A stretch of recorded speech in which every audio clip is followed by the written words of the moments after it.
Kisah nyata, anggota DPR doyan selingkuh, perusahaan bangkrut hingga akhirnya jualan cilok. Sebuah kisah nyata diceritakan oleh akun @lailasyakib dan viral di TikTok. Dalam video singkatnya, ia menceritakan kisah yang dialami oleh temannya yang memiliki suami sebagai anggota DPR. Setelah terpilih menjadi wakil rakyat, perilaku dan sikap suaminya mendadak berubah. Suami mulai hobi selingkuh dengan banyak wanita, bahkan bisa tidak pulang ke rumah berbulan-bulan, meninggalkan anak dan istrinya. Hingga suatu hari, si suami pergi umroh ke Tanah Suci, namun tiba-tiba saja badannya terasa panas dan gatal. Tiba di tanah air, wajah dan rambut suami mengalami perubahan.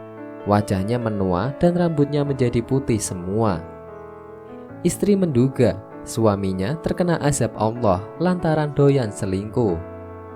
Melihat kondisi seperti itu, suaminya berjanji akan bertobat dan berubah karena takut dengan azab Allah. Namun rupanya janji hanya tinggal janji.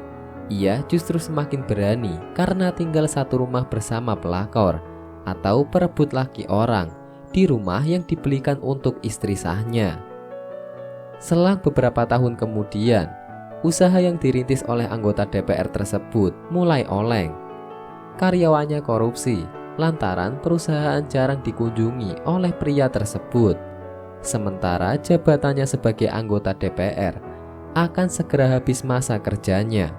Terus rumah dan kantor kerjanya disita bank karena dia ada utang sekian miliar di bank, tapi usahanya macet dan jabatannya udah selesai.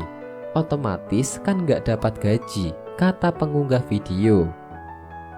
Hingga akhirnya pria tersebut bingung karena sudah jatuh miskin akibat perusahaannya yang bangkrut. Istri sahnya kemudian meminta pulang untuk ke rumah orang tuanya. Selang beberapa waktu, suaminya juga ikut kembali ke rumah mertuanya setelah rumah, mobil, dan uang habis, serta ditinggalkan oleh para selingkuhannya. Setelah kejadian itu, istri pun banting tulang demi menghidupi anak dan suaminya. Ia mulai mencoba berjualan cilok, tahu goreng, dan sosis di gerobak. Sementara sang suami tidak mau diajak berjualan karena malu. Biasanya bergelimang uang banyak dan punya jabatan, tuturnya. Wallahu a'lam bishawab.